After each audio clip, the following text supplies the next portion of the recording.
Hello স্টুডেন্টসরা, আমি সৈকত sir তোমাদের সামনে আজকে নিয়ে চলে এসেছি সেমিস্টার 4 বাংলা অনার্সের কিছু গুরুত্বপূর্ণ সাজেশান নিয়ে।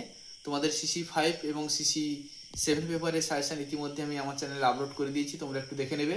আজকে CC8 পেপার নিয়ে একটু আলোচনা করব। 8 পেপারের কিছু গুরুত্বপূর্ণ লং প্রশ্ন তোমাদের আমি এবং 5 মার্কের প্রশ্ন তোমাদের আজকে আমি সাজেশান করে দিচ্ছি। তোমরা সেগুলো খুব সুন্দর করে ফলো করো, কারণ তোমাদের পরীক্ষাটা আর খুব বেশি দিন বাকি নেই, প্রায় 1 মাস মতন বাকি আছে। এর পাশাপাশি তোমরা CC5, CC6, CC7 এবং CC8 পেপারের কিছু গুরুত্বপূর্ণ শর্ট প্রশ্ন, তোমাদের শর্ট প্রশ্ন 15 মার্কের আছে। এই 15 মার্কটাকে ক্যারি করার জন্য তোমরা শর্ট প্রশ্নগুলোর উপর খুব প্রেসার দেবে, খুব গুরুত্ব সহকারে এগুলো পড়বে।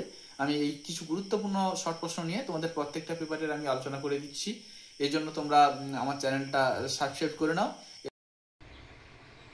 এবারে আমি তোমাদের সরাসরি CC8 পেপারের সাজেশনটায় চলে যাচ্ছি। তোমাদের CC8 পেপারের ফার্স্ট মডিউল আছে ছন্দ। ছন্দ থেকে 3টে লং প্রশ্ন দিয়েছি। 3টে লং প্রশ্ন তোমরা করবে, তার মধ্যে একটা শিওর পাবে, অথবা তোমাদের টিকা থাকবে 4-5টা, তার মধ্যে তোমাদের 3টে করতে হবে। 3 5 15, তোমাদের যেটা সুবিধা হবে সেটাই করবে ছন্দ থেকে। সেকেন্ড মডিউল আছে দেখো তোমাদের অলঙ্কার। অলঙ্কার থেকে 2টো লং প্রশ্ন দিয়েছি। উপমা অলঙ্কার কাকে বলে, উপমার বিভিন্ন শ্রেণী বিভাগ করে উদাহরণসহ আলোচনা করো, এটা 15 দিয়েছি।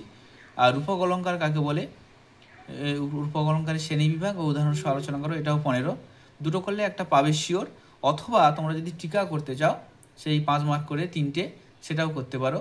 তার জন্য তোমাদের এই টিকাগুলো করতে হবে: বক্রোক্তি, ব্যতিরেক, সমাসক্তি, রূপক, উৎপ্রেক্ষা, বিরোধাভাস, যমক, অনুপ্রাস, অপন্নতি, অর্থান্তন্যাস, ব্যজস্তুতি। এর মধ্যে 3টে টিকা করবে তোমরা।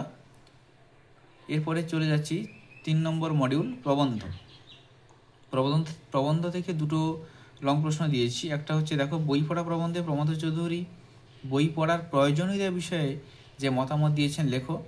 আর পূর্ব পশ্চিম প্রবন্ধে রবীন্দ্রনাথ কীভাবে পশ্চিমের সঙ্গে পূর্বের মিলনকে দেখিয়েছেন তা আলোচনা করো, এটাও 15। এর পাশাপাশি তোমাদের 5 মার্কের 4টে কোশ্চেন দিয়েছি। 4টে কোশ্চেন তোমরা করবে, এখান থেকে পাবে আশা করছি। বই পড়া বা সাহিত্য চর্চার সুফল কী কী লেখো।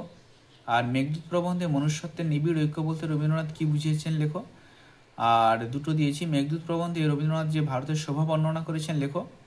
আর পতঙ্গ প্রবন্ধে বঙ্কিমচন্দ্র যে বিভিন্ন বন্ডির কথা বলেছেন লেখো। এইগুলো করলেই মোটামুটি তোমরা এই পেপারটা কভার করতে পারবে। সুতরাং এগুলোই তোমরা করো।